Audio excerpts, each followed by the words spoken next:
Kaixo, arratsaldeon, ongi etorri eta mila esker jardunaldi honetara hurbiltzeagatik. Gracias otra vez por acercaros a las 25 jornadas de astronomía de Aranzadi. Como comentaba ayer también, la idea que tenemos en estas jornadas, cumpliendo el 25 aniversario que estamos dando estas conferencias, la idea es traer investigadores jóvenes y confirmados, ¿no? Decía ayer que en principio nosotros no traemos premios Nobel, eso lo hacen otros mucho mejor, que tienen más capacidad. Pero bueno, ayer los compañeros me recordaron que en el año 1996 estuvo dando una conferencia a Riccardo Giacconi, un pionero de la astronomía de rayos X, y obtuvo el premio Nobel en 2002. O sea que lo que decía ayer medio en broma de que traemos aquí los premios Nobel del futuro, no es por ponerte presión, pero, pero bueno, en un caso por lo menos es cierto. Y bueno, premio Nobel o no premio Nobel, el año pasado trajimos aquí a Iñaki Tanco y Larry O'Rourke, que bueno, han participado en una de las misiones espaciales más extraordinarias de los últimos tiempos, o la más extraordinaria. No me vas a contradecir con esto, ¿no? Bueno, luego hablaremos de la tuya. Estuvieron el año pasado y hace unos días ha concluido la misión Rosetta con un éxito completo, ¿no? Incluyendo Larry, que ha encontrado Philae sobre la superficie del cometa, y eso es todo el mérito suyo. Y antes estuvieron aquí. Bueno, las jornadas de este año traemos a dos científicos del CERN. Ayer tuvimos a Rebeca, que trabaja en el LHC, y bueno, con historias del bosón de Higgs, materia oscura y tal. Y hoy tenemos aquí a un científico de la Agencia Espacial Europea, luego le voy a presentar con más detalle, que trabaja en la misión Planck, que observa la radiación de fondo de microondas. La idea que tenemos en estas jornadas, pues es, bueno, aprovechando el 25 años, queríamos hacer algo un poquito excepcional.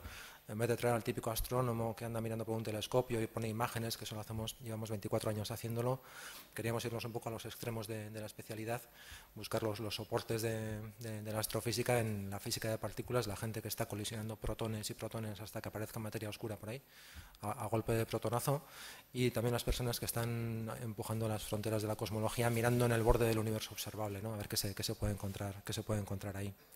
Y todo eso está relacionado también con la astronomía, obviamente. Las galaxias giran raro porque debe haber materia oscura por ahí. Los cúmulos también tienen propiedades particulares porque tiene que haber materia oscura. Y bueno, también todo lo que observan aquí los compañeros de la ESA, están observando el borde del universo, pero entre el borde del universo y nosotros está todo el universo. Y bueno, tienen que andar ahí buscándose la vida y a la vez aprendiendo mucho sobre el contenido del universo, como nos lo dirá Marcos. Las conferencias que traemos este año también son un nivel un poquito igual más avanzado que el que tenemos costumbre, ¿no? Porque traemos cuestiones de investigación fundamental que están ahora mismo en pleno desarrollo. Como dice el científico, el filósofo de la ciencia Peter Gallison de la Universidad de Chicago, hoy en día los experimentos no están tanto en realizar el experimento, sino en luego hacer el tratamiento de los datos. El auténtico experimento luego es el tratamiento estadístico de los datos. Ahí es donde sacas el meollo de los contenidos científicos hoy en día. Y esto, bueno, verlo en estas conferencias nos permite tener una cultura científica de cómo se trabaja hoy en día en los laboratorios. Eso, y bueno, y también esto no son cosas que nos pillan así muy lejos y que lo aprendemos por inquietud cultural. Hay empresas en Guipúzcoa, como decía ayer, que proveen equipamientos, que proveen infraestructura a la Agencia Espacial Europea, a la NASA, al LHC, pues por ejemplo la empresa AVS del Goibar. Hace 2 años tuvimos aquí a Xavier Arrillaga, que nos hablaba del aparato que estaban construyendo para el Instituto de Astrofísica de Canarias y que han sido reconocidos como empresa innovadora este año por ADEGI. Bueno, ayer, como decía, pues estuvimos con Rebeca González del CERN y de la Universidad de Nebraska, que nos habló sobre si el LHC puede producir materia oscura. En relación con esto, este sábado en la sede de Aranzadi, a las 11 de la mañana tenemos un taller para chicos y chicas en torno a 12 años, en el cual vamos a construir un detector de partículas, un detector de radiación cósmica, con cosas que vamos a comprar en un chino. Y bueno, yo os invito a que inscribáis a vuestros retoños en esta fantástica aventura que vamos a tener el sábado. Eso cuesta 10 euros, vais a decir, ¿no? Por descubrir muones, 10 euros. Y bueno, yo os animo a que les apuntéis y os dejéis tranquilos ahí un par de horas. Y Bueno, y llegamos ya a la conferencia de hoy. Tenemos con nosotros a Marcos López Caniego, de la Agencia Espacial Europea, y nos va a hablar de la misión Planck, que podemos saber del universo primitivo a través de la radiación del fondo cósmico de microondas.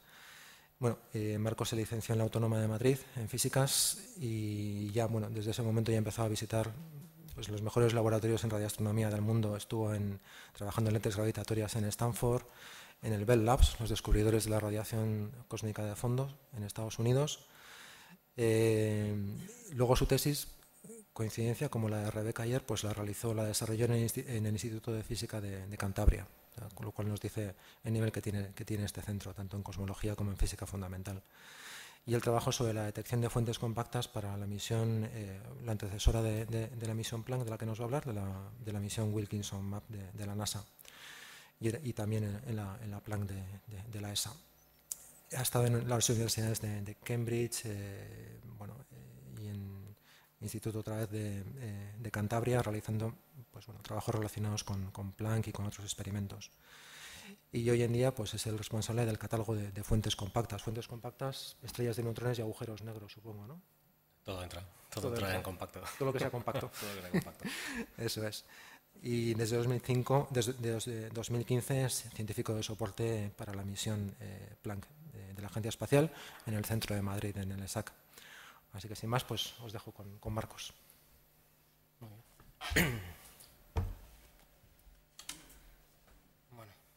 pues nada, buenas tardes. Y lo primero quería dar las gracias a Eduardo y a la Sociedad Aranzadi por darme la oportunidad de visitar San Sebastián y de hablaros sobre la misión Planck. Esto es ya lo ha comentado Eduardo, el estudio del fondo de microondas es un área bastante especial dentro de la astronomía e incluso dentro de la cosmología del que muy poca gente ha oído hablar. Yo ni siquiera había oído hablar de esto durante la carrera y si me apuráis en los cursos de doctorado tampoco había oído hablar de esto. Entonces a la gente le pilla muy lejos. Realmente es un campo, bueno, a día de hoy está muy extendido. Hay muchos grupos de investigación en el mundo trabajando en esto porque es un área muy puntera de investigación en cosmología, pero es verdad que es un área muy alejada de la astronomía o de la astrofísica a la que estamos más acostumbrados. Entonces, Planck es la misión europea para el estudio de la radiación del fondo cósmico de microondas. Y el fondo cósmico de microondas es una radiación que se produjo cuando el universo tan solo tenía del orden de los 380.000 años de edad. Y nos está dando una imagen fiel de cómo era el universo en aquel momento en el espacio y en el tiempo. En este diagrama tan modesto, donde se representa toda la historia del universo en una sola transparencia, la radiación del fondo cósmico de microondas se produciría en este punto. Aquí al principio se parte de la premisa de que hubo una primera explosión, un Big Bang, después un periodo de crecimiento y de expansión acelerado del universo durante una fracción de segundo. Durante un periodo de unos cientos de miles de años el universo era muy caliente, tan caliente que los fotones que había en ese plasma de partículas eran tan energéticos que no permitían que se formaran átomos. Cada átomo que se formaba instantáneamente se ionizaba y desaparecía. Y no fue hasta que pasó pues, una cantidad de tiempo de este orden, de 380.000 años, hasta que el universo se enfrió suficientemente como para que los fotones dejaran de ionizar todo átomo que se encontraran en su camino y empezaron a volar libremente, y eso lo han hecho durante los siguientes 13.800 millones de años hasta llegar a nosotros. Entonces este fondo de fotones es como un baño de luz que se da igual en la dirección del cielo en la que mires, se ve, y tiene la peculiaridad, como luego mencionaré, de que aunque se originó cuando el universo era todavía razonablemente caliente, después de todo este tiempo se ha enfriado, el universo se ha expandido tanto y esta radiación se ha enfriado tanto que a día de hoy solo tiene una temperatura que es muy cercana al cero absoluto, es de 2,73 grados Kelvin, pues de 270 grados bajo cero.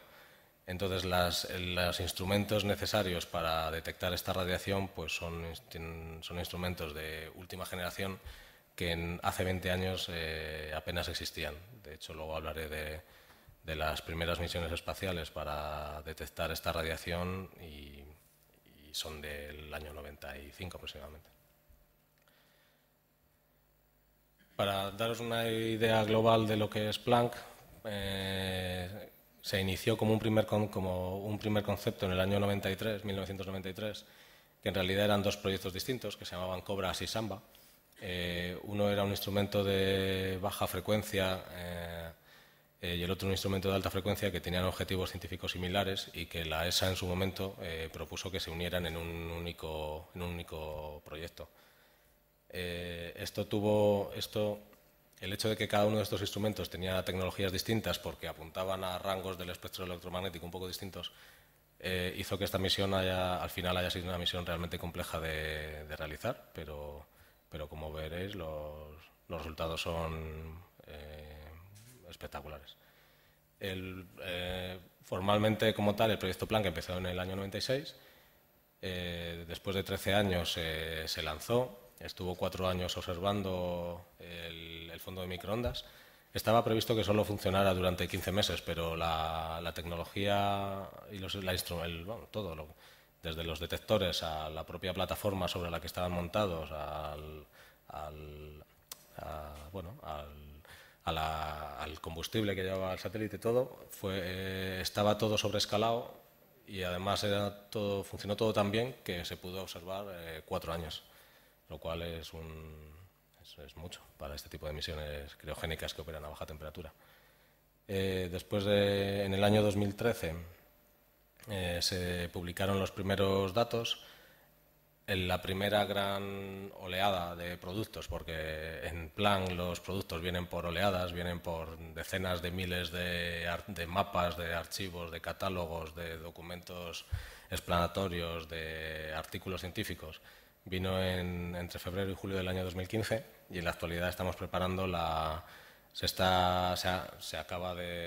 básicamente se ha terminado el último procesado de los datos y se está ahora analizándolos y bueno, esperamos que a finales de este año o principios del año que viene se pueda hacer la publicación final de Planck.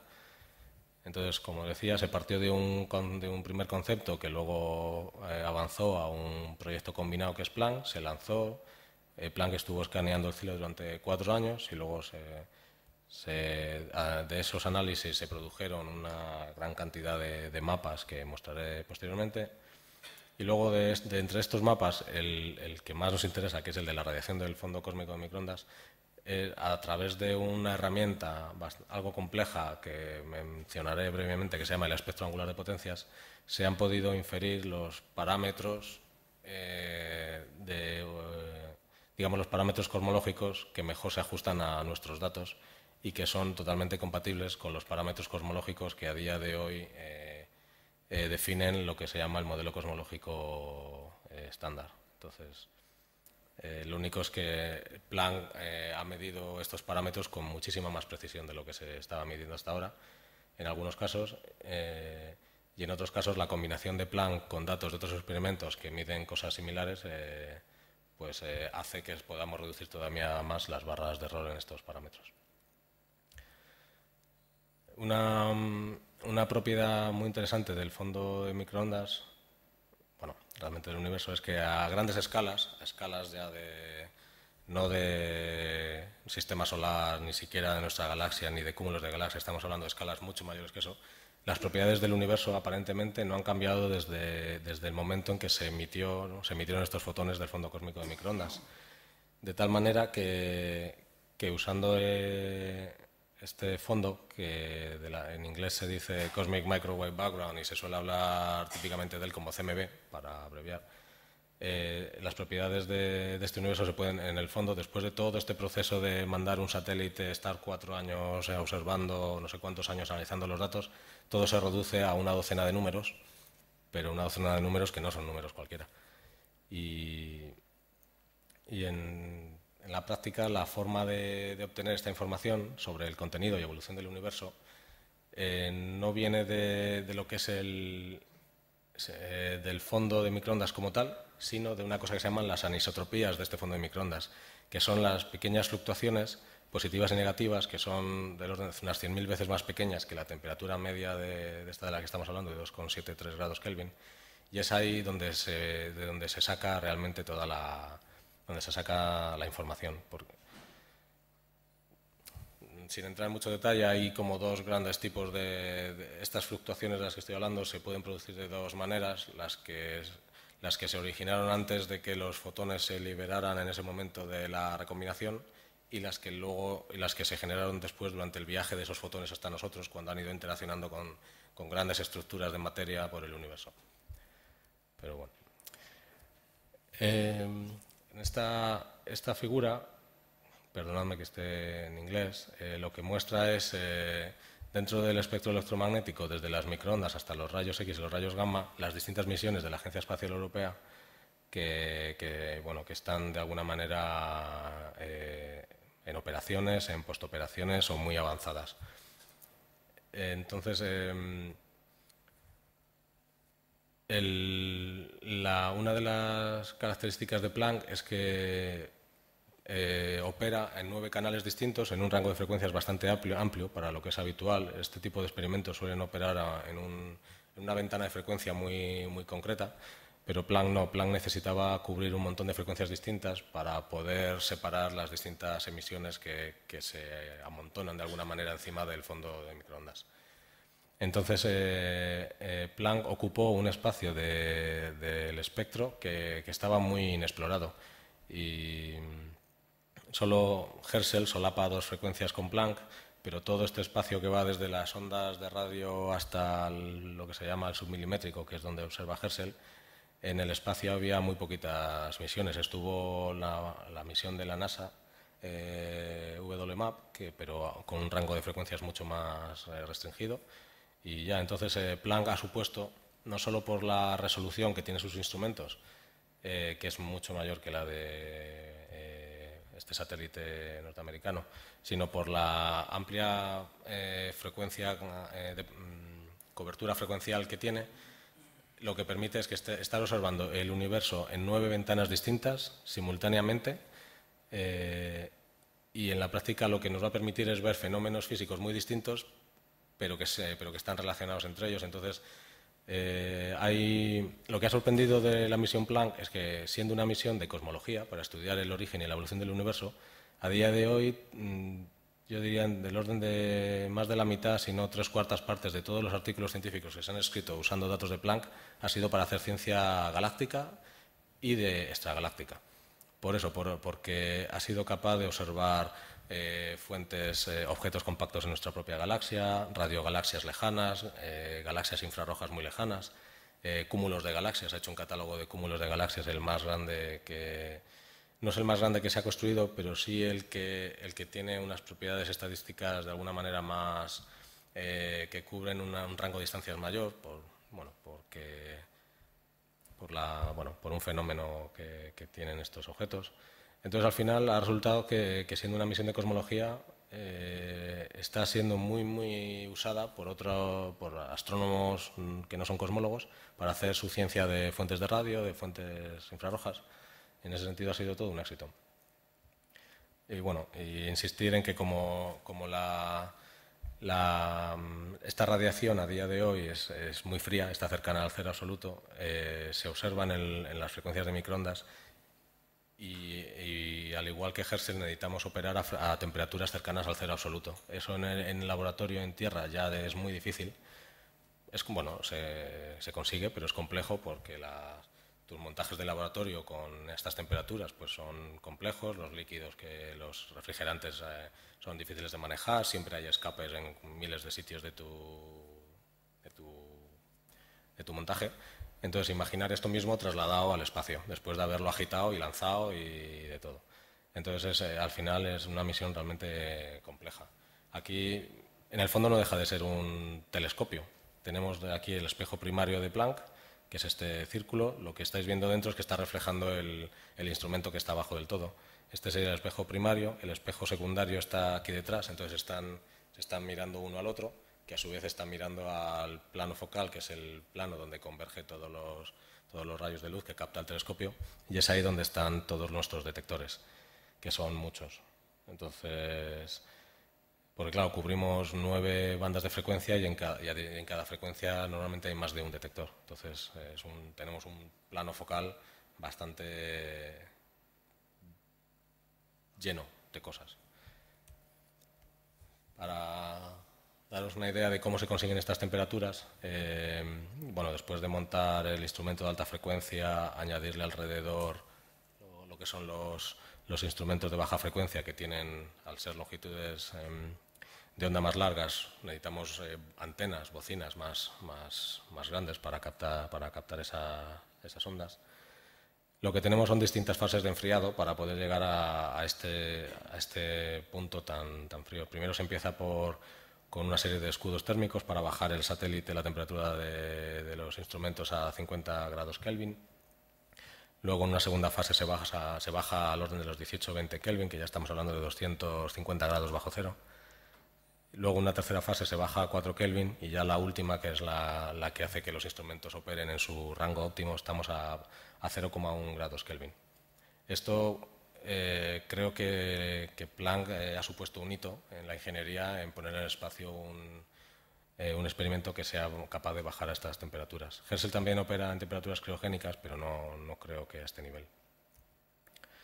Esto es Planck. Aquí se ve a una personita, para que os hagáis la idea del tamaño. Y este es Herschel. Y lo pongo aquí porque los lanzaron juntitos. Se decidió, no sé si se valoró el riesgo que podía suponer que fallara la misión y perder los dos satélites. Evidentemente se valoraría, pero el ahorro económico es importante cuando lanzas dos satélites en el mismo lanzador. Entonces, pues esta es la cápsula donde se integró a Planck abajo, un separador, y luego a Herschel, y con esto es con lo que se lanzó. Se usó un cohete Ariane 5 modificado, que se llama el Ariane 5 ECA, que lo que tiene es una carga, puede cargar hasta 10.000 kilos, lo que se llama la carga de pago, y el peso de este cohete en el momento del lanzamiento eran de 780.000 kilos. Pues imaginaros el tamaño, 78 autobuses, unos pegados con otros, ¿no? Y lanzándolo fuera de la Tierra. Increíble. No me he podido resistir a poner un vídeo de lanzamiento.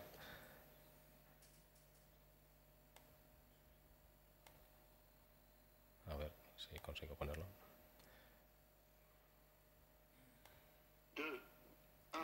Son solo unos segundos.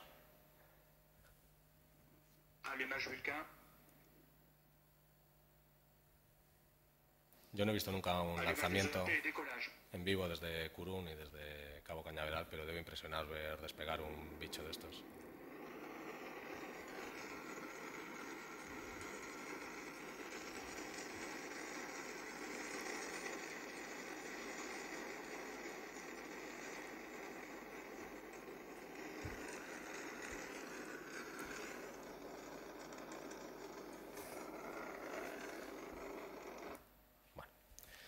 Pues nada, Planck y Herschel se lanzaron con éxito, no hubo ningún problema, y después de unas semanas en su órbita de transferencia llegaron a un punto que se llama el punto L2, que es un punto muy particular en el sistema entre el Sol y la Tierra, donde últimamente se tiende a poner satélites allí porque tienen unas órbitas razonablemente estables y tienen una ventaja muy importante, que es que los instrumentos siempre están apuntando, siempre los puedes tener apuntando hacia afuera, hacia el espacio profundo, digamos, y como van rotando alrededor del Sol junto con la Tierra, siempre tienen a la Tierra a sus espaldas, lo cual de cara a comunicaciones y a alimentación por paneles solares es muy importante.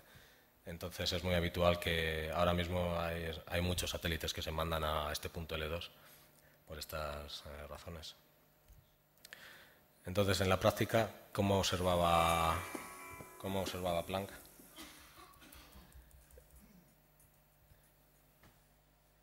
Pues aquí lo que se va a mostrar es un pequeño vídeo donde se ve lo que se llama la estrategia de escaneado del satélite.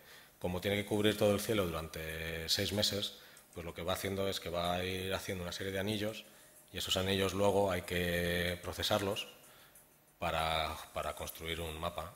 Nosotros trabajamos con mapas que realmente son cortezas esféricas, pero es muy habitual que trabajemos con proyecciones como esta, que se ve aquí. Es una proyección, se llama proyección de Mollweir, es una proyección en el plano donde se ve toda tu corteza esférica proyectada sobre un plano. Entonces, en nuestro campo se usa mucho este tipo de proyección porque estás viendo todo el cielo de una vez, y en este tipo de proyección lo que es este plano brillante que se ve aquí es nuestra galaxia, la Vía Láctea, y el centro de en este sistema de coordenadas, el 00, es el centro de nuestra galaxia, que es más o menos Sagitario. Entonces, otra cosa que se pretende mostrar aquí, que lo he comentado antes, es que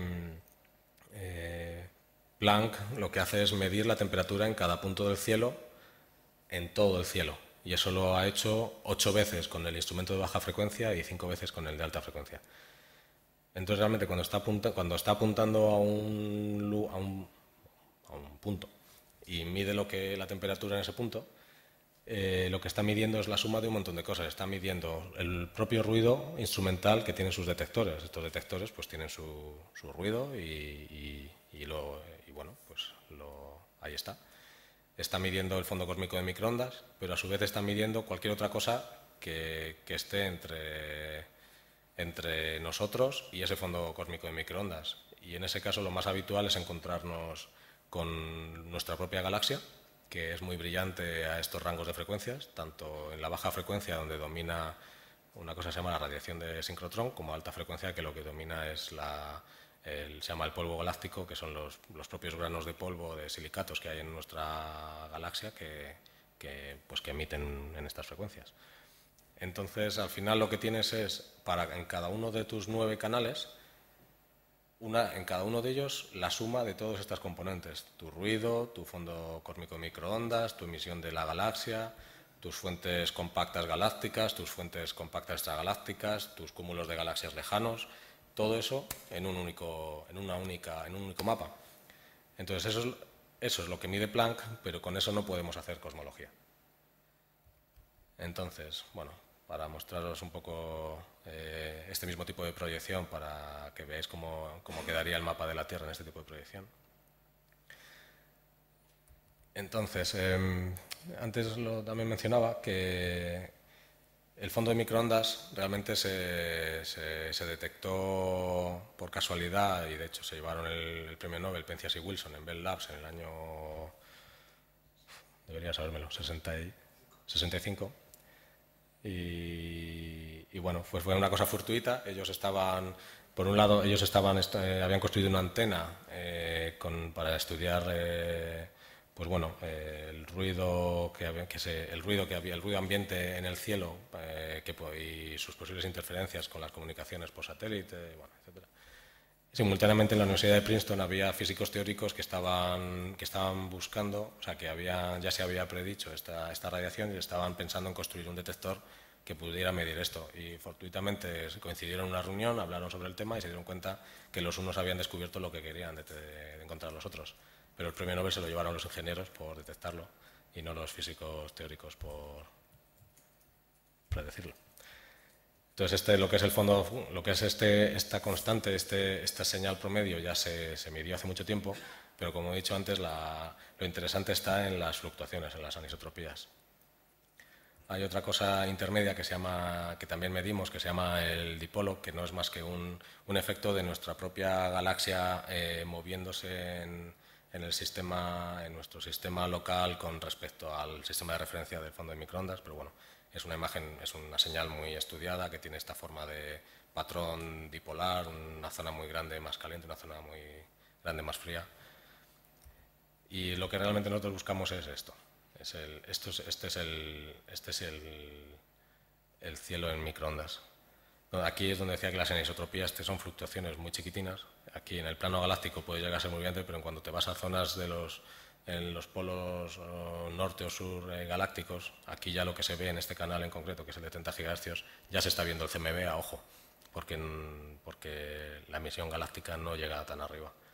Y aquí las fluctuaciones son del orden de unos 50 microkelvin. Solo para que tengáis una idea, el primer satélite que observó esto fue COBE, un satélite de la NASA, también en la década de los 90, y una resolución muy mala, aunque en aquella época pues era muy avanzado. Luego vino WMAP, que fue un salto muy importante y del que pues hubo un salto en la cosmología muy grande, y ahora ha venido Planck con mucha más resolución y muchas más canales. Ha habido cosas que Planck simplemente ha mejorado la medida, pero ha habido otras cosas que las ha encontrado nuevas. Este es el mapa esto es lo que ve el mapa, otra vez 30 GHz, el plano galáctico. Aquí ya se entreven estos objetos así más brillantes y más redondos, son estos objetos compactos de los que hablaba, que pueden ser, en este caso tenemos la nube de Magallanes, puede ser la nebulosa del Cangrejo, que es este punto brillante de aquí, puede ser Centaurus A, aquí arriba hay quasars, blazars, muy conocidos. Pero vamos, aparte de haber una emisión difusa de nuestra propia galaxia, hay objetos compactos, ya sean objetos locales de nuestra galaxia o extragalácticos y muy lejanos, que aparecen como puntos. Y eso es lo que he trabajado yo durante muchos años, en desarrollar los algoritmos para detectar estos objetos y extraerlos de estos mapas, catalogarlos, etc. Entonces este es el mapa de 30 GHz, este es el de 143 GHz, que se ve que ha bajado mucho el nivel de señal en la zona del plano galáctico. Eso es porque la radiación que domina a 30 GHz, que es el sincrotrón, tiene una dependencia de frecuencial tal que cuando subes en frecuencia, pues su señal baja. Y aquí la mayoría de lo que se ve por aquí ya es el propio CMB. Y si nos vamos a 857 GHz, aquí el CMB no se ve para nada, pero lo que se ve es el polvo, y es importante también es conocer bien estas frecuencias, estos canales altos, no solo por la gente que hace estudios sobre el polvo galáctico, sino porque hay dentro de todo este proceso que se llama de separación de componentes, de poder separar cada una de las cosas que Planck ve para llegar al CMB, que es lo que nos interesa, es importante conocer las leyes de emisión de estas señales en muchos canales, y cuanto mejor las conozcamos, mejor las sabremos restar de los mapas. Y al final se reduce a eso, hay métodos en Planck que se llaman de template fitting, que lo que hacen es ajustes entre combinaciones de canales para ir restándose las emisiones galácticas hasta que al final te queda el CMB, y hay otros que lo que te hacen combinaciones lineales de los distintos canales, asignando unos pesos según una serie de criterios, que al final lo que te hace es que te cancelan la emisión de la galaxia y lo que te dejan es el CMB.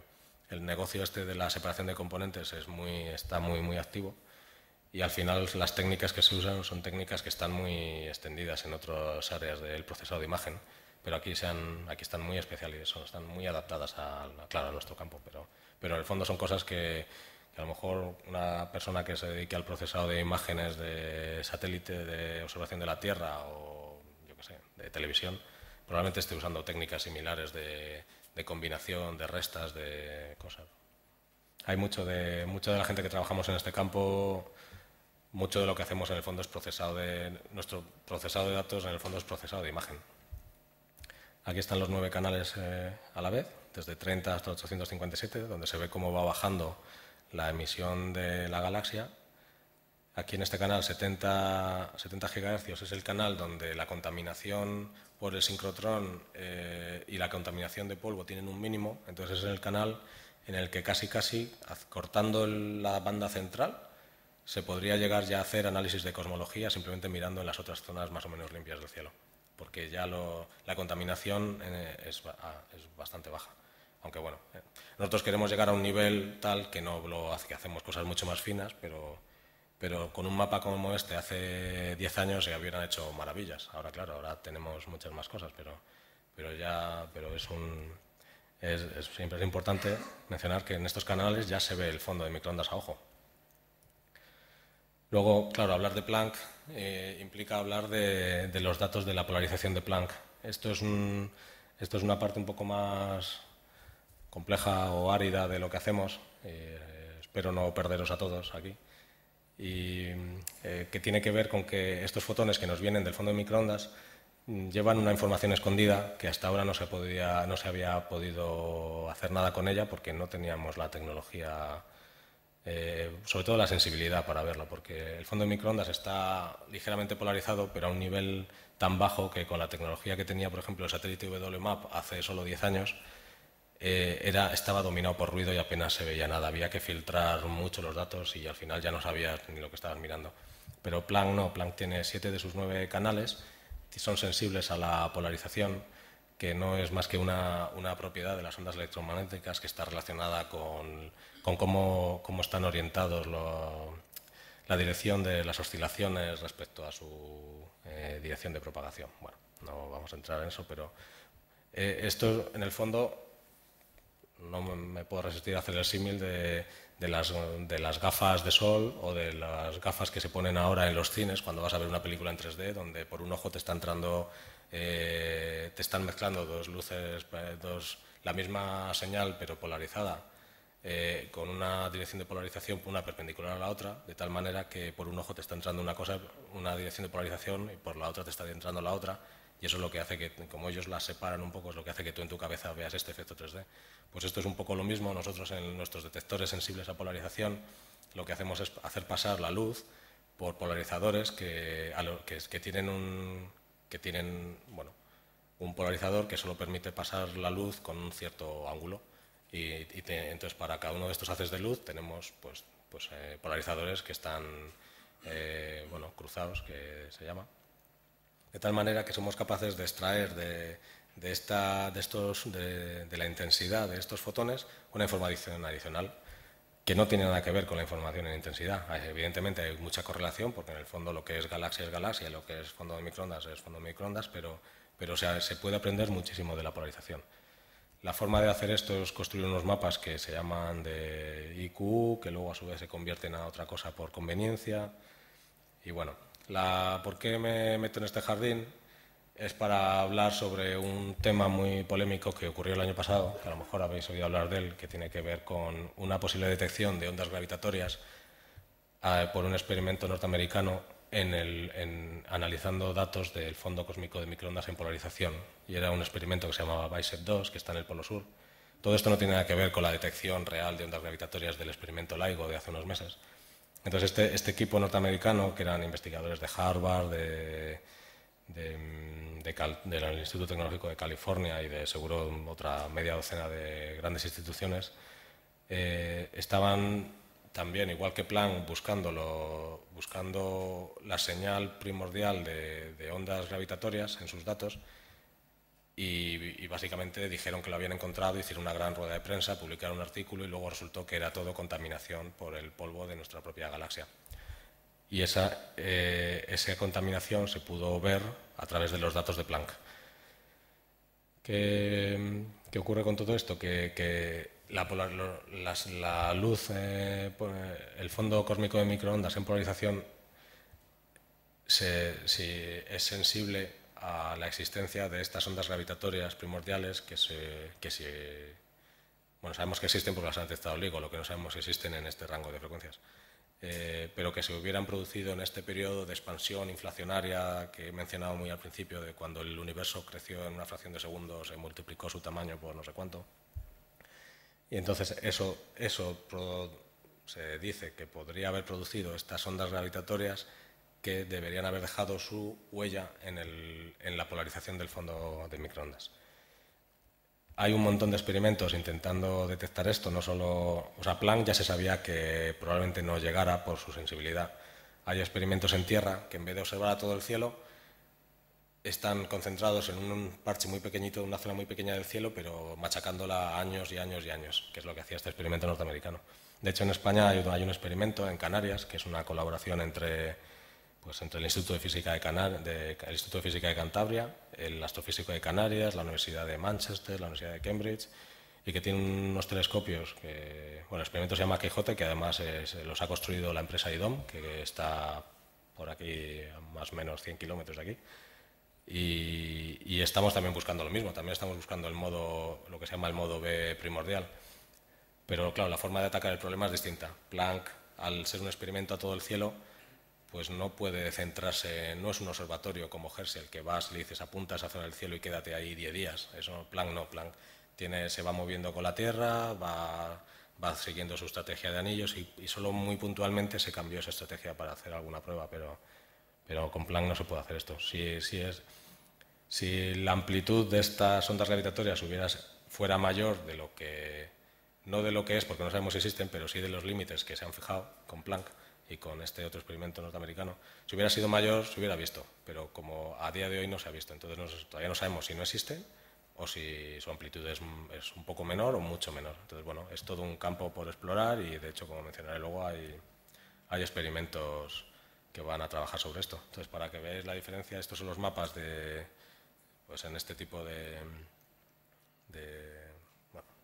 forma de trabajar en polarización, los mapas de QU, que bueno, no se aprecia mucho, pero bueno, el más interesante es este, que es el módulo de los otros dos, es la intensidad de polarización.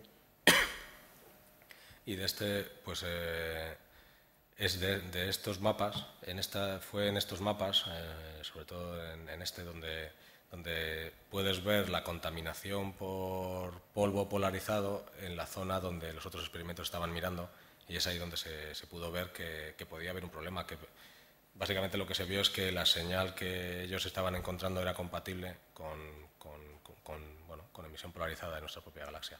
Pero ellos no tenían la cobertura frecuencial, no tenían suficientes frecuencias como para estudiar la emisión, cómo variaba la emisión de polvo de un canal a otro, para extrapolarlo y ver cuál era el impacto en su canal, que trabajaba a 150 GHz. Y solo cuando Planck publicó sus datos se pudo hacer. De hecho, se hizo un artículo común entre este proyecto norteamericano y Planck, donde se juntaron los dos conjuntos de datos para poner unos límites en cuál sería la amplitud de estas posibles ondas gravitatorias. Entonces, a día de hoy lo único que hay es un límite. Se sabe que por encima de ese límite no pueden estar porque las habríamos visto, simplemente es un límite. Si existen, están por debajo de eso. Entonces, bueno, esta película ya me la voy a saltar. Estos son después de hacer todo este proceso de separación de componentes, aparte de llegar al mapa de CMB, que es donde vamos a sacar toda la información más de cosmología, pues estos son los mapas de las otras emisiones de la galaxia, pues emisión de sincrotrón, de radiación de frenado, esto es una cosa que se llama spinning dust, que es como polvo en rotación, bueno, el polvo, emisiones de monóxido de carbono a 100 GHz, bueno, un montón de cosas que lo que iban a ser, bueno, pues productos de la misión con un cierto interés astrofísico, al final han sido realmente un hito, y hay, como decía, decenas de artículos científicos basados en estos datos de la emisión de nuestra galaxia. Este mapa, que se ha hecho un hueco en los medios por su vistosidad, es un mapa muy especial que combina... aquí lo que estamos viendo es el mapa de 353 GHz, donde lo que domina toda esta emisión así más anaranjada es el polvo de nuestra galaxia, pero todos estos patrones así tipo Van Gogh que se ven, aunque son una recreación artística de lo que hay debajo, lo que realmente están mostrando es, en cada punto de estas tramas, lo que se está pintando es la dirección de lo que se llama se llama el ángulo de polarización, la orientación de los granos de polvo con respecto a las líneas del campo magnético de nuestra propia galaxia. Con lo cual, lo que estamos viendo es el campo magnético de nuestra propia galaxia de una forma indirecta, pero muy precisa. Y de esto, bueno, no ha sido portada del New York Times como lo fue la primera imagen de Planck de hace 2 años, pero esta imagen yo la he visto en cientos de sitios ya. Yo creo que es una de las imágenes de Planck que más se ha propagado a los medios, que más se ha mostrado en charlas científicas de todo tipo, porque realmente combina toda la potencia de Planck. Estás viendo, por supuesto tienes tu CMB debajo, pero bueno, aquí lo que era de destacar es cómo a través de la polarización de los granos de polvo podemos ver con nuestros propios ojos las líneas del campo magnético de la galaxia. Otra imagen que también se ha hecho muy popular Es esta imagen donde aquí esta vez lo que se pinta es el propio fondo de microondas, aunque está filtrado. En vez de ver las manchitas pequeñas que veíamos antes, estamos viendo estas manchotas porque se ha filtrado a propósito con una escala, creo que era de 5 grados, pues bueno, para destacar ese tipo de escalas. Y aquí una vez más, estas tramas que se ven aquí son una representación artística de los datos reales de que hay debajo, que sobre la orientación sobre el ángulo de polarización en la posición de cada uno de estos píxeles. Y aquí estas cosas así un poco circulares que se ven no son aleatorias. Ahí lo que estamos viendo es lo que se llama el modo E de polarización. Nosotros, del que estaba antes hablando, el que he insistido, es el modo, que se llama el modo B, que es el que te da información sobre las ondas gravitatorias. Ese nosotros no lo vemos por falta de sensibilidad. Si lo viéramos, en vez de ser estructuras circulares, serían estructuras como con forma de aspa. Esto lo que nos muestra, una vez más, es que a simple vista estamos viendo una propiedad muy importante del fondo de microondas. Entonces aquí estoy dudando si entrar en esto o no, pero bueno, como somos valientes, pues vamos a hablar del espectro angular de potencias. Esto es una herramienta que se usa en el fondo de microondas para estudiar, es el paso previo para extraer los parámetros cosmológicos. Entonces, ¿qué es lo que se ve? Lo voy a decir muy brevemente porque, bueno, tampoco... Aquí de lo que se trata es de mirando al mapa del fondo cósmico de microondas, resulta que esas manchas que vemos calientes y frías, no solo su distribución en el cielo, sino sus tamaños típicos no son aleatorios, están directamente relacionados con el modelo cosmológico. Entonces, estudiando la frecuencia con la que vemos manchas de distintos tamaños en esos mapas, podemos construir esto. Entonces, ¿qué es lo que intentan representar con esta peliculilla? Pues si tú en el mapa buscas estructuras que te ocupen prácticamente todo el mapa, pues lo que estás mirando es en esta parte del espectro, que son las escalas angulares grandes. Si lo que te fijas es en manchas de un tamaño mediano, pues lo que estarías mirando sería esta zona del espectro con tamaños angulares, pues bueno, en el tamaño del cielo, pues en este caso, pues unos 2 grados. Esto que es ya la escala más típica del fondo de microondas, esta de aquí, bueno, no, esta. Estaríamos mirando lo que se llama el primer pico Doppler, que esto, bueno, fue uno de los grandes descubrimientos de WMAP.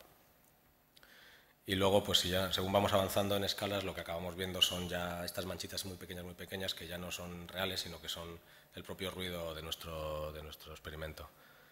Entonces, ¿por qué la gracia de mirar todo esto? Pues es eso, que a escalas grandes lo que estamos viendo es cuántas fluctuaciones de esas escalas grandes tenemos en nuestro mapa. A escalas intermedias es cuántas manchitas de un cierto tamaño así intermedio tenemos, y a escalas muy altas es básicamente ruido. Entonces, la gracia de todo esto viene en que esta forma de esta curva no es para nada aleatoria. En cuanto cambias alguno de los parámetros, de esta docena de parámetros que te definen tu modelo, esta figura cambia completamente. O sube, o baja, o se traslada, o cambia la altura relativa de los picos.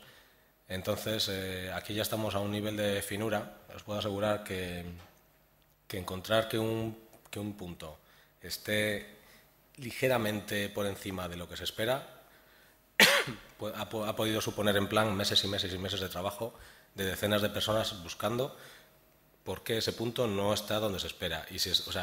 Para convencerse de que está bien o para buscar la razón de que no se ajusta al modelo.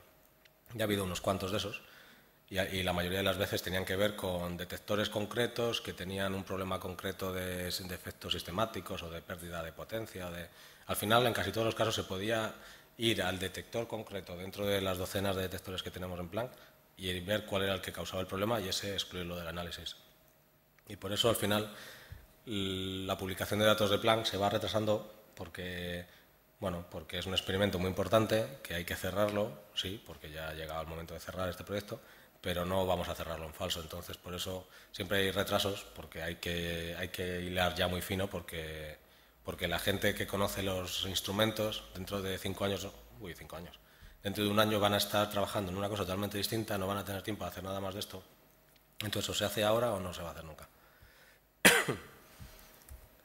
Este es un ejemplo de cómo, aquí estos son, bueno, 3 posibles parámetros cosmológicos, no voy a entrar en ninguno de ellos, pero solo como cualquiera de ellos, una pequeña variación en uno de ellos, hace que este espectro cambie su forma, pues en este caso sube o baja la amplitud, en este caso se traslada de derecha a izquierda, y como todos hay mucha degeneración entre estos parámetros, pues al final ha resultado que el espectro de Planck, que es este, que aquí están pintadas sus barras de error, pues es bueno, pues una de las grandes maravillas de la ciencia actual. O sea, esto es lo que es una de estas palabras de moda ahora, cosmología de precisión. Pues cosmología de precisión es esto. La línea roja es el modelo teórico, es un modelo que tiene ya 60, 70 años. Los puntos es lo que ha medido Planck después de todos estos años. Y el ajuste con el modelo cosmológico más aceptado actualmente, que se llama, bueno, cold dark matter, bueno, materia oscura fría con una constante cosmológica, es espectacular. Entonces, cosas que se pueden medir, bueno, no iba a entrar mucho en los parámetros, pero cosas que se pueden medir, pues qué cantidad de materia llamaríamos normal, materia bariónica tiene el universo, qué cantidad de materia oscura fría, que no sabemos lo que es esta materia oscura, pero sabemos que tiene que ser una cuarta parte de todo lo que vemos, qué cantidad de una cosa que tampoco sabemos lo que es, que llamamos energía oscura, que es el 70% de todo lo que es el universo, pero que sabemos que no puede ser del otro tipo ni del otro. Nos da información de la del universo, de la velocidad en la que se ha expandido, de la curvatura. Entonces, bueno, pues un montón de cosas. También quería mencionar brevemente que Planck no solo ha confirmado o reconfirmado cosas que ya existían, se han encontrado cosas que no se entienden, que no se cree, o sea, que se sabe que no están mal en los datos y que abre la puerta a futuros trabajos, a futuros experimentos y quién sabe si a modelos cosmológicos distintos de los actuales. Una cosa que se ha encontrado es lo que se denomina la asimetría en la potencia entre hemisferios, que esto básicamente lo que significa es que si tú te haces tu espectro de potencias, el que hablaba antes, usando solo la mitad de arriba o la mitad de abajo del mapa, ves que hay ciertas zonas del cielo, ciertas zonas del espectro donde no, digamos que no se ve no se ven con la misma frecuencia manchas de un cierto tamaño en un hemisferio que en otro. Y eso no puede ser porque la radiación del fondo cósmico de microondas se supone que tiene que ser la misma en cualquier dirección y todo. Otra cosa que se ha visto es lo que se llama la mancha fría, que es una cosa que descubrió bueno, el que era mi grupo, compañeros míos de Santander, y analizando datos de WMAP, que luego se ha confirmado en Planck, que básicamente es que se encontró una zona del cielo que realmente es esta parte así azul debajo del círculo, el círculo se ha movido, que a simple vista tú no la ves especial, de hecho es más pequeña que estas otras zonas azules que se ven aquí, pero que tiene una particularidad, que es que cuando tú analizas estos datos con una serie de herramientas muy especializadas, que lo que buscan son estructuras de unos ciertos tamaños angulares, o sea, unos ciertos tamaños en el cielo, resulta que aparece una cosa, una región, que es estadísticamente muy, muy improbable de que ocurra. Y hasta ahora no se ha encontrado ninguna explicación para esto. Entonces, digamos que según nuestro modelo actual, la probabilidad de encontrar una zona del cielo con estas propiedades es muy pequeña. Y entonces, bueno, pues hay un montón de teorías. Esto que al principio se le atacó mucho porque, bueno, como no se había encontrado en otro país, pues se había encontrado en una pequeña universidad de España, pues la gente no le dio importancia. Hasta que luego se vio que también Planck lo veía y que además lo veía con más señal todavía. Y efectivamente eso sigue ahí, nadie ha conseguido rebatir esto y hay gente que, bueno, hay teorías para todo, hay gente que incluso dice que esto es una explicación para esto, puede ser una cosa que se denomina textura, que es como cuando dos universos chocan entre ellos, pues la interacción entre esos dos universos provocaría la gente, bueno, los físicos nos gusta comer todos los días y somos muy productivos escribiendo artículos de todo. Entonces hay un montón, se han propuesto muchas explicaciones para esto, para esta anomalía, y todavía no ha habido ninguna que sea plausible realmente.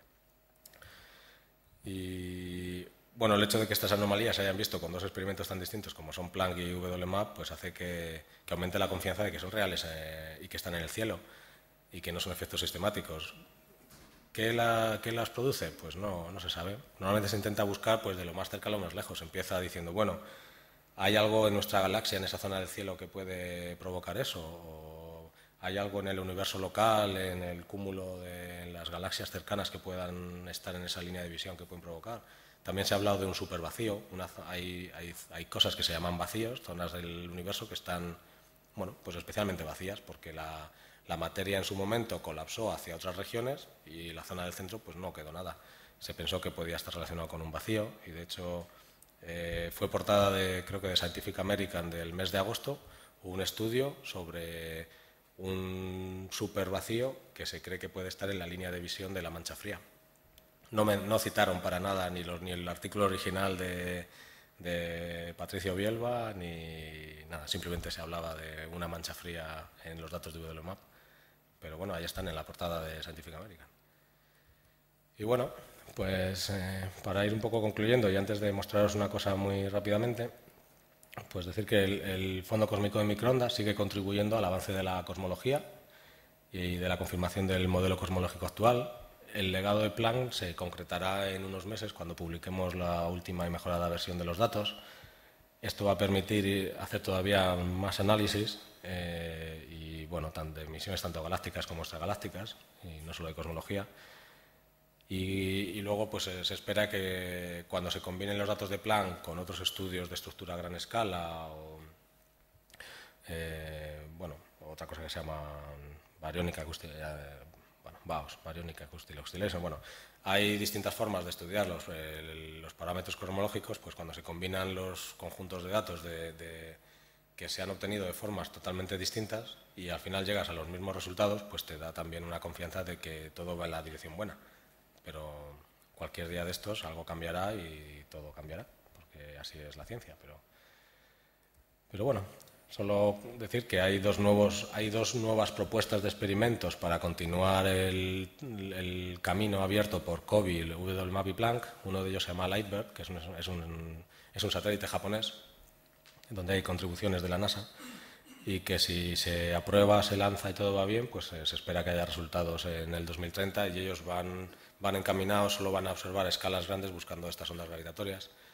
Luego hay otro experimento que se llama Core Plus, que está liderado desde Europa y que se está proponiendo a día de hoy, de hecho hoy era la fecha límite, para proponer nuevos proyectos a la ESA para futuras misiones espaciales. Esto sería un poco, de alguna manera, la continuación natural de Planck, con nuevas tecnologías y una cobertura frecuencial un poco mayor y bueno, yendo un poco más al detalle. Y el objetivo de todo esto, en general, aunque Core también tiene objetivos astrofísicos, en el fondo todos buscan la detección de ondas gravitatorias y, si se detectan, su caracterización. ¿Problemas que va a haber? Pues los que ya estamos viendo en Planck, que los efectos sistemáticos nos matan.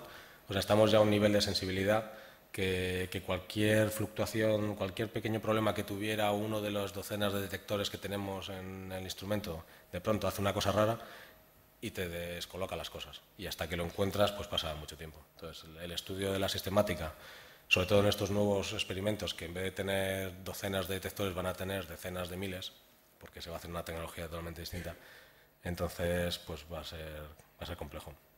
Esto en tierra, perdón. Los que van al espacio van a tener muchos más detectores, pero no en ese orden de magnitud. Y luego otro problema va a ser en esto que he intentado insistir, que lo que ve el satélite es una combinación de muchas cosas, es una combinación de un ruido instrumental, de un fondo de microondas, de una emisión galáctica difusa y de una emisión galáctica compacta y de emisiones extragalácticas compactas. Separar todo eso, llega un momento en que estas herramientas para separar las cosas también tienen sus incertidumbres. Y ahí hay también que atacar, porque ya no vale con quedarse con residuos en esta separación del 1%. Si queremos ir a buscar las ondas gravitatorias, habrá que ir al 0,1%, al 0,01% de residuo en este análisis. Entonces, eso es todo un campo por avanzar. Y luego una cosa que yo creo que no he llegado a mencionar, y es que estos modos B, por los que pasa un poco por encima, pero que son los que generan ondas gravitatorias, no solo se pueden formar, no solo tienen un origen primordial, sino que hay una cosa que se llama el efecto lente gravitatoria, según la cual fotones del fondo cósmico de microondas que hayan interaccionado con grandes estructuras del universo de camino hacia nosotros, pueden haber convertido parte de sus modos E en sus modos B, con lo cual hay fuentes de modo B, bueno, no quiero liarme, pero hay, igual que les pasó a los de Weissek, que confundieron una señal primordial del universo con una contaminación de nuestra galaxia, puede pasar de otras maneras, y todo eso hay que tenerlo muy en cuenta. Luego, pues un poquito de publicidad. En Planck tenemos un poco para todos. Está la página principal dentro de la web de la ESA, que se llama Cosmos, donde están todas las misiones. Lo que es la página principal de Planck es bastante accesible. Se habla de la misión, de los objetivos, de los artículos científicos que se han publicado, se ponen enlaces un poco a todo. Hay otra página que no la he incluido, que está en esa.int, así a secas, que es un pelín más divulgativa. Esta es un poquito más científica, pero todavía se puede leer. Y ya para los muy cafeteros se pueden ir al archivo de Planck, que está todo, bueno, todo lo que se ha publicado es todo abierto, y ahí pueden descargarse mapas, pueden navegar. Tenemos herramientas de visualización de nuestros mapas, así tipo Google Earth o Google Maps, que puedes hacer con el ratón, los mueves, las esferas, los subes, lo bajas, lo giras, le cambias los colores. Y bueno, pues para la gente que le interese ver pues qué es lo que ve Planck, pues aquí tiene una cosa.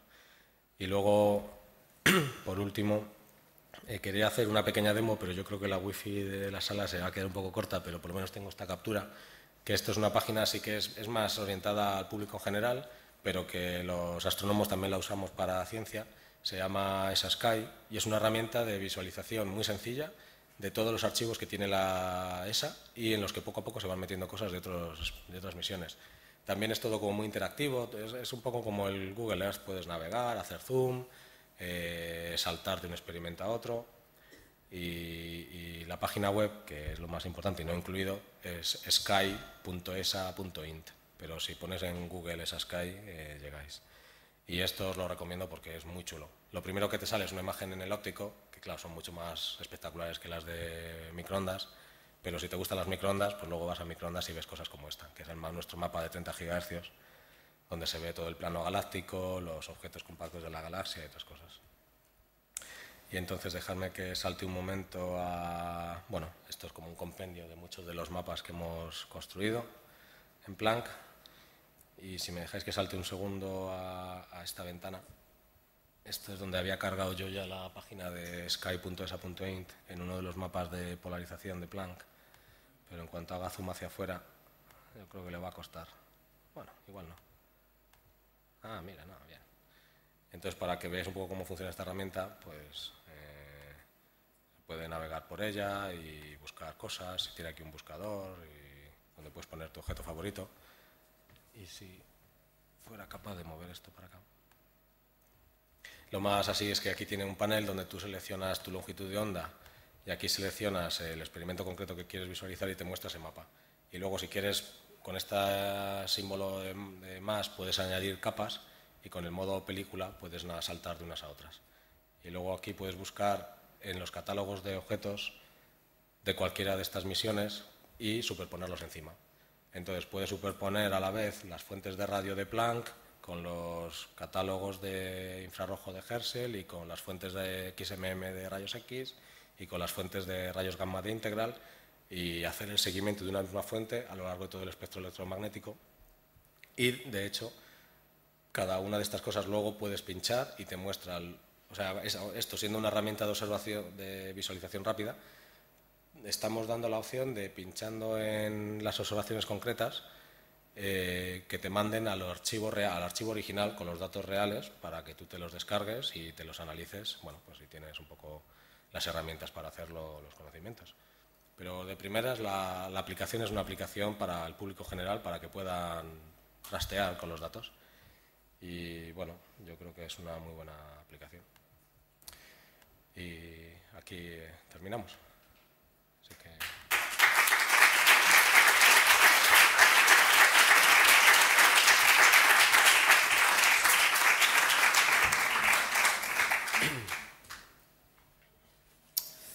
Bueno, muchísimas gracias, Marcos. Y bueno, ahora es vuestro turno. Si tenemos preguntas en la sala, tenemos por ahí un micrófono para que nos oigan por internet. Ayer estuvo bastante gente viendo la charla por internet, así que es verdad, ¿eh? Nos escuchan por ahí.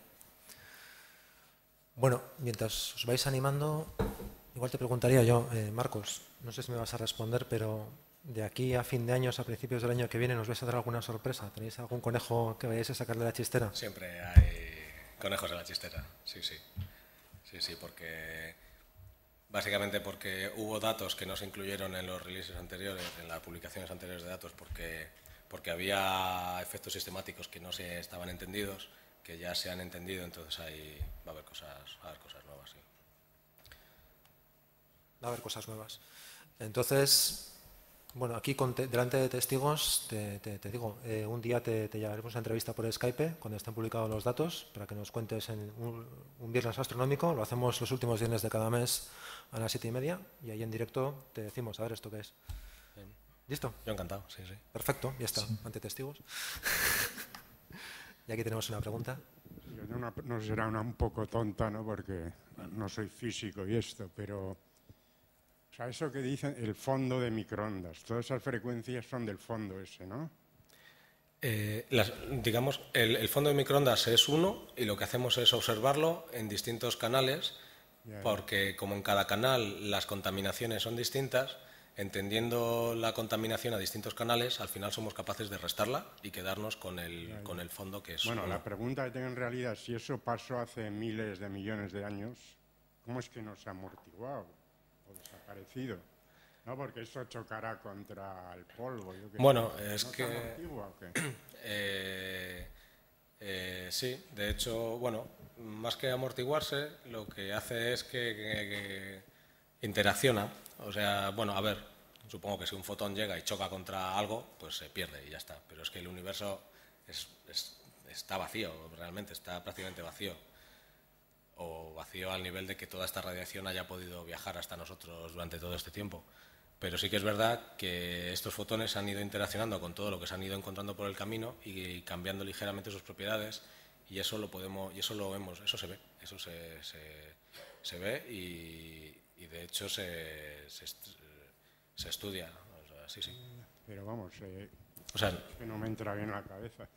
Porque eso te viene ahí, aquí mismo también está esa radiación cósmica, ¿no? Bueno, aquí dentro... En todas partes, ¿no? ¿Cómo es eso? No, yo creo que no, porque no son unas radiaciones de alta energía que atraviesen, no, o sea, cuando choca con algo, choca. O sea, nosotros, vamos, que para hacerlo a este nivel de detalle ha habido que irse al espacio. En tierra, cuando cerramos la cúpula, no se ve nada más que el ruido del detector. O sea, no estamos hablando de rayos X que penetran o rayos gamma que penetran, no, esto solo lo ves cuando no tienes nubes delante. Incluso cuando tienes nubes pierdes parte de la intensidad y la atmósfera es un problema, o sea que sí que se amortigua y habrá una parte de toda esta radiación que efectivamente se haya perdido en algún momento de todo este camino durante 13.800 millones de años. Pues sí, pues muchos de estos fotones se habrán perdido por ahí, pero el hecho es que hay muchos otros que ahí están. Bueno, gracias. Bueno, el caso es que tu pregunta se llama radiación de fondo porque los descubridores Penzias y Wilson apuntaban la antena a cualquier sitio del cielo y estaba esa radiación de ahí, como un fondo constante, ¿no? Y se quedó con ese nombre. Y bueno, en los televisores antiguos analógicos, parte del ruido que se veía en el VHF, un 1%, correspondía a esta radiación. O sea, las antenas de VHF conseguían detectarla, pero cantidades mínimas, ¿no? Como comentaba Marcos, para verla de verdad hay que irse al espacio. ¿Tenemos alguna pregunta más por ahí? Hola, buenas tardes. Entiendo que Planck nos ayuda a conocer mejor el universo o cómo es el universo, pero yo francamente no deduzco nada de cómo es el universo. ¿Cómo es el universo y a dónde va? Si es que va a algún sitio. ¿Se chocará con alguna otra cosa luego? ¿O se parará? ¿Se nos caerá por el borde como el mar cuando decía que la Tierra era plana? ¿O qué pasará con el universo? ¿Qué se sabe del universo en concreto? ¿Y a qué nos ayuda Planck?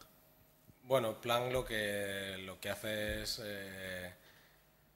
confirmar cosas que ya se habían visto en otros experimentos, que es que el universo el universo está expandiéndose y además la expansión es una expansión acelerada, con lo cual, si esto sigue así y esto no cambia, pues llegará un momento en que unas galaxias se hayan separado tanto de otras que ni se verán y para entonces, bueno, todos muertos realmente. Pero la idea actual, que esto puede cambiar en 50 años y totalmente, o no, es que el universo está expandiéndose y cada vez más. O sea que estamos condenados a un vacío oscuro y solitario, pero todavía queda. Se expande en todas las direcciones. Bueno.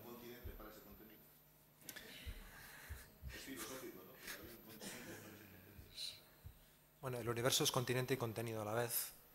Va creando su propio espacio.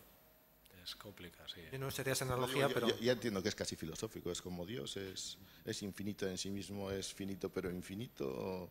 Sí, la teología realmente no, en la facultad no se estudia, no sé. No. Aquí hay todo un campo que buena respuesta. Está todo el campo que es la topología del universo, que estudian, pues eso, cómo es realmente pero son cosas complejas y bueno, a veces lees algún artículo de esos y yo no lo entiendo. Eso no quiere decir nada, simplemente que no me entero. ¿Más preguntas? Buenas tardes. Bueno, enhorabuena por vuestro trabajo y todo lo que nos has explicado hoy. Bueno, hay una cosa.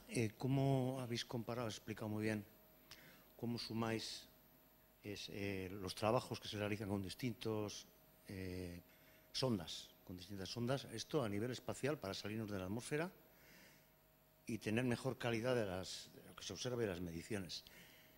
Yo digo, lo cotejáis también con radioastronomía terrestre, porque he oído hace poco que ha habido, bueno, hay un proyecto enorme, no sé si en Japón, pero vamos, como el de Arecibo, pero a lo bestia. En China. Se llama FAST. Sí, un super... Es como Arecibo, pero a lo bestia, con 500 metros de... Sí. Entonces, creo que también eso lo casaréis de alguna manera. Con las lagunas que tiene la radioastronomía terrestre. O sea, la respuesta es sí, todo se compara. De hecho, a ver cómo lo digo. De hecho, nosotros nos calibramos a nosotros mismos con esto que hemos dicho que se llama el dipolo. En radioastronomía se calibran, o sea, al final tu referencia, la tienes que buscar la tienes que fijar de alguna manera. Nosotros nos la fijamos con nuestros propios datos. Radioastronomía lo que usan es observaciones durante décadas del mismo objeto, de lo que se llaman calibradores. Es que tienen una serie de objetos que van observando año tras año, década tras década, y eso les da información de cuál es su cero.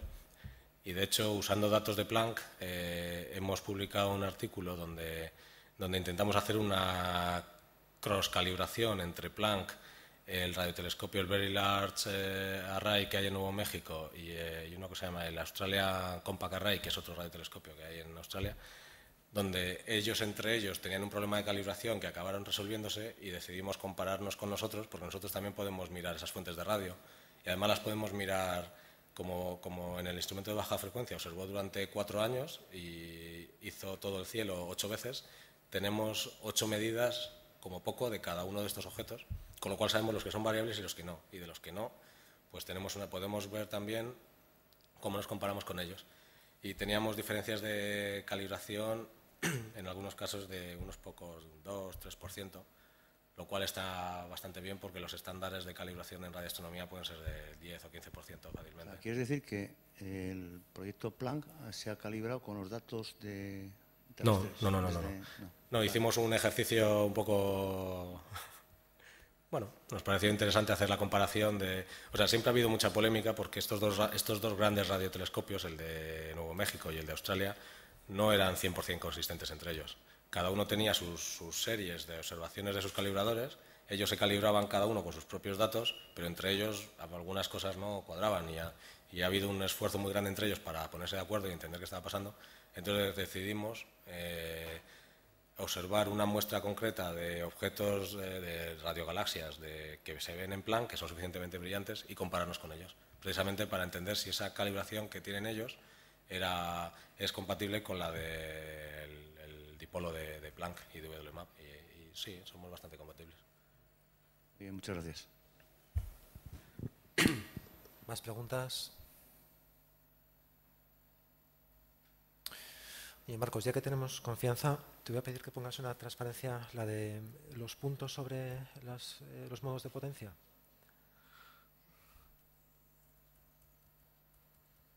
Seguramente ya lo habrás mencionado. Sí, esta es, esa misma.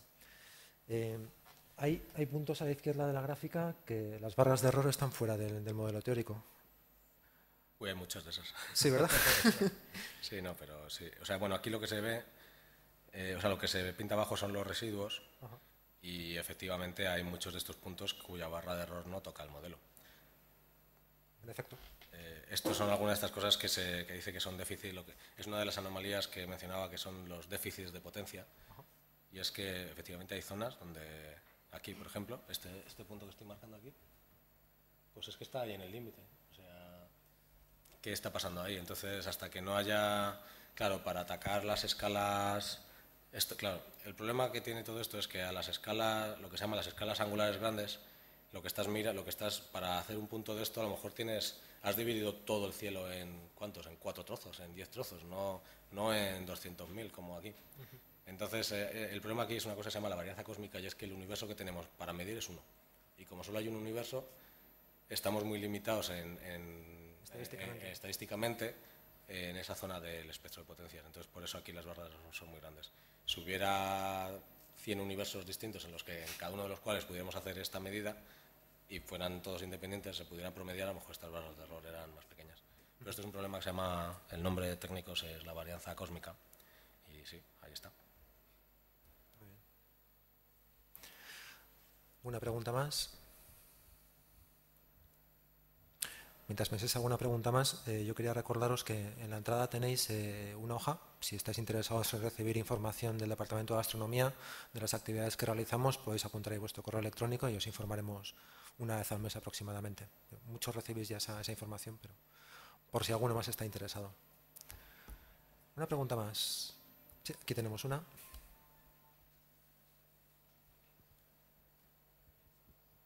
Hola, buenas. Enhorabuena por el trabajo que estáis haciendo.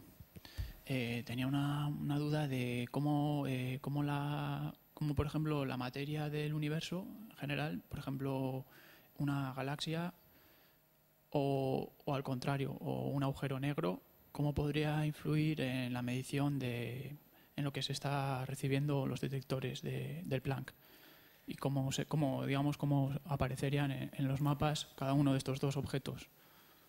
Pues influyen y mucho. Por ejemplo, los objetos compactos, a ver si encuentro una imagen donde se vea una de las primeras, un momento, que voy para atrás. En esta aquí, por ejemplo, aquí, que esto es bueno, aquí es que se ve muy bien. Este punto blanco, esto es la nebulosa del Cangrejo. Es un objeto muy conocido, muy brillante, que además en polarización es uno de los objetos, bueno, es el objeto compacto más brillante que hay en el cielo, sin tener en cuenta todo el plano así de lo que son los objetos propios del plano galáctico. Básicamente, en ese punto no sabes lo que hay por debajo, no puedes medir el CMB. O sea, es un problema. O sea, ese objeto está tapando el CMB.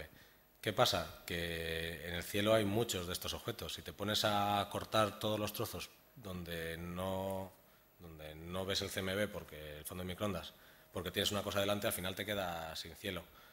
De ahí que haya todo este esfuerzo en esto que está llamando separación de componentes para intentar restar las cosas de los mapas y esperando que lo que te quede debajo sea el CMB. ¿Qué pasa? También tiene escalas, las escalas típicas son distintas, entonces a lo mejor las manchas del fondo de microondas que tengan exactamente la escala típica de este objeto, que viene dada por la respuesta de tu detector en esa frecuencia concreta, a lo mejor esa escala la has perdido, pero las escalas más grandes, si hubiera una mancha grandota justo, una mancha grande, y en el centro de esa mancha estuviera este objeto, si tú eres capaz de ajustar, por ejemplo, una gaussiana, un perfil a ese objeto y restarlo, y si te crees que los residuos que te has dejado son aceptables o menores que la propia mancha del fondo de microondas, entonces lo restas y te quedas tan a gusto. Y de hecho eso a veces se hace. Otras veces lo que se hace es trampa. ¿Qué quiere decir trampa? Que es que a veces... No nos cuentes demasiado tampoco. No, todo esto está... Trampa en el sentido de que para poder, muchas de las herramientas que se utilizan para extraer un poco la chicha de estos datos, no pueden tener agujeros en el mapa, necesitan un mapa que esté completo. ¿Qué pasa? Que tú cuando llegas a este objeto, si este objeto es tan complicado que es que no lo puedes restar porque sabes que te está dejando muchos residuos y no te vas a creer nada que hay ahí, lo que haces es que lo cortas, haces un agujero. Pero como tus programas, las herramientas que utilizas no pueden trabajar con agujeros, lo que haces es rellenar ese agujero. Y lo rellenas con una simulación de datos que sea estadísticamente compatible con los datos del alrededor. ¿Qué pasa? Que esos datos son de mentira. Entonces lo que haces es dar, a su vez, una máscara donde indicas qué píxeles son mentira. Y hay bastantes píxeles en los datos. Estos mapas así que veis tan bonitos, bueno, este no porque este es el mapa de todo el cielo. En los mapas donde se ve solo el fondo de microondas hay muchos píxeles que se han rellenado. La palabra en inglés se llama inpainting y es una técnica que usas, básicamente coges los píxeles de alrededor, no te haces un promedio sin más, sino que lo que quieres es preservar la estructura a gran escala. Entonces, si los píxeles de alrededor tienes manchas brillantes, digamos que propagas hacia el centro del agujero esa mancha, hasta que baja. Y el resto añades un cierto nivel de ruido que sea compatible con el ruido de tu mapa. Entonces ya las herramientas que hacen cosas en esos mapas ya pueden trabajar, pero en última instancia tienes una máscara que te dice exactamente dónde no te tienes que creer nada. Y esas máscaras se dan, y si entráis en el archivo de Planck hay una sección de máscaras que tenemos docenas de máscaras de dónde se han hecho todas estas cosas. Porque aquí el nivel de finura que hemos llegado es grande, entonces hay que afinar, claro. Pero sí es verdad que donde hay cosas pierdes o sea, en el plano galáctico esto es mentira. Porque el plano galáctico, nuestra galaxia es tan brillante que es muchísimo más brillante que el fondo de microondas. Entonces, los mapas que se dan del fondo de microondas, el plano galáctico parece bonito y se parece al resto, pero estos son todo realizaciones de ruido simuladas, son simulaciones. Pero lo que hacemos es dar la máscara donde decimos que eso no es verdad. Claro, porque si no estarías inventándote los datos. Pero bueno, para que no os penséis que está todo rellenado, el porcentaje de píxeles que se rellenan debe ser inferior al 0,5% o algo así de los mapas. O sea, no es un mal muy menor. Es que hemos entrado hasta la cocina directamente. ¿Alguna preguntilla más? Bueno, yo podía preguntar otra más. No, es sobre, por ejemplo, es referido a esto, un agujero negro contribuiría de la misma manera que contribuye, por ejemplo, algo que esté emitiendo radiación como una estrella o una galaxia, por el simple hecho de ser masa, digamos, o es diferente. Sin meterme en jardines, o sea, un agujero negro, por definición, porque tienen que ser objetos compactos y muy densos, lo que estarían provocando es el efecto lente gravitatorio. O sea, los fotones del fondo de microondas, cuando se acercaran a ese objeto, lo sentirían y cambiarían ligeramente su trayectoria y eso cambiaría su posición en el mapa final. Más de eso no me atrevo a decir, porque no lo sé, no sabría. Muchas gracias, enhorabuena. Y bueno, pues ya para cerrar, te quería preguntar, Marcos, ¿en qué proyectos vas a seguir cuando acabemos con la misión Planck? Yo creo que Planck no se va a acabar nunca. Donde te manden, ¿no? A mí donde me manden. Pero bueno, ahora mismo estamos trabajando en este experimento de Canarias y a ver qué pasa con estos nuevos proyectos europeos, japoneses, y hay ideas de proyectos en tierra más a nivel europeo, como ya los están habiendo en Estados Unidos. O sea, hay mucho trabajo en el fondo de microondas en el futuro. O sea, no creo. Bueno, pues antes de despedirnos te queríamos hacer entrega de un pequeño obsequio como recuerdo de tu participación en estas jornadas.